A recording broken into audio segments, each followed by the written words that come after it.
हेडलाईन्सचे प्रायोजक आहे NBC bearings, लांब पळण्यासाठी। भाजपकडून लोकसभेसाठी 16 राज्यातील 195 उमेदवारांची पहिली यादी जाहीर। पंतप्रधान मोदी पुन्हा एकदा वाराणसीतूनच लढणार, तर गांधीनगरमधून अमित शहांना दुसऱ्यांदा उमेदवारी। भाजपच्या पहिल्या यादीत महाराष्ट्रातील उमेदवारांची घोषणा नाही, मात्र महाराष्ट्रातील कृपाशंकर सिंग यांना जौनपूरमधून उमेदवारी जाहीर। मवियाचे 48 पैकी 42 उमेदवार जवळपास निश्चित। TV9 मराठीला सूत्रांची माहिती। 6 जागांवर अद्याप तोडगा नाही। 6 जागांच्या चर्चेनंतर जागावाटप जाहीर होणार। डोंबिवलीत आज शासन आपल्या दारी कार्यक्रम, विविध विकास कामांचं भूमिपूजन आणि लोकार्पण होणार। मुख्यमंत्री आणि उपमुख्यमंत्री उपस्थित राहणार। महाविकास आघाडीसोबत अद्याप युती नाही, त्यामुळे इतर पक्ष बैठक किंवा कार्यक्रमांना बोलवत असतील तर जाऊ नका, वंचितचे अध्यक्ष प्रकाश आंबेडकर यांचं कार्यकर्त्यांना आवाहन। उपमुख्यमंत्री देवेंद्र फडणवीसांना जीवे मारण्याची धमकी देणाऱ्याला अटक। आरोपी योगेश सावंत आणि किंचक नवले यांच्यातील संबंधांबाबत अधिक तपास सुरू। केंद्रीय मंत्रिमंडळाची आज महत्त्वाची बैठक, पंतप्रधान मोदींसह कॅबिनेट आणि राज्यमंत्री उपस्थित राहणार।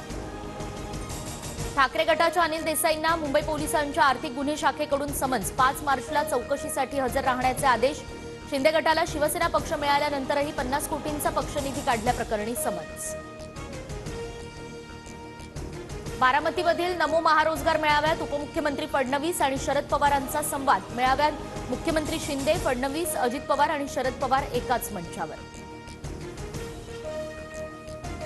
बारामतीला नंबर 1 तालुका करणार, अजित पवारांचं बारामतीकरांना आश्वासन, तर बारामती पहिल्यापासून नंबर 1 सुप्रिया सुळेंचं प्रत्युत्तर। 9 मार्चला शरद पवार बारामती लोकसभेचं रणशिंग फुंकणार। शरद पवारांची 9 मार्चला भोरमध्ये जाहीर सभा। काँग्रेस आमदार संग्राम थोपटे यांची माहिती। नवनीत राणांचा प्रचार करण्याची वेळ आली तर राजकारण सोडू, आनंदराव अडसुळांकडून स्पष्ट। अडसूळ पितापुत्र नवनीत राणांचा प्रचार करतील, रवी राणांचा दावा। नाशिकमधील शेतकरी आंदोलकांची जिल्हाधिकाऱ्यांसोबतची दुसरी बैठक निष्फळ। सोमवारी बैठकीत ठोस निर्णय न झाल्यास जेल भरो आंदोलन करणार, आंदोलकांचा इशारा। शिवसेना आमदार महेंद्र दळवींच्या गाडीला रायगडमधील उसडी टोल नाक्याजवळ अपघात। मोटरसायकल चालकाचा मृत्यू, तर आमदार महेंद्र दळवी किरकोळ जखमी।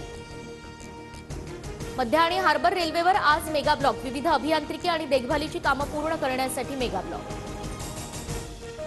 तांत्रिक कामांसाठी रेल्वेचा आज मेगा ब्लॉक। पुणे लोणावळा दरम्यानच्या सर्व लोकल दिवसभर बंद राहणार। हेडलाईन्सचे प्रायोजक आहे एनबीसी बेरिंग्स, लांब पळण्यासाठी।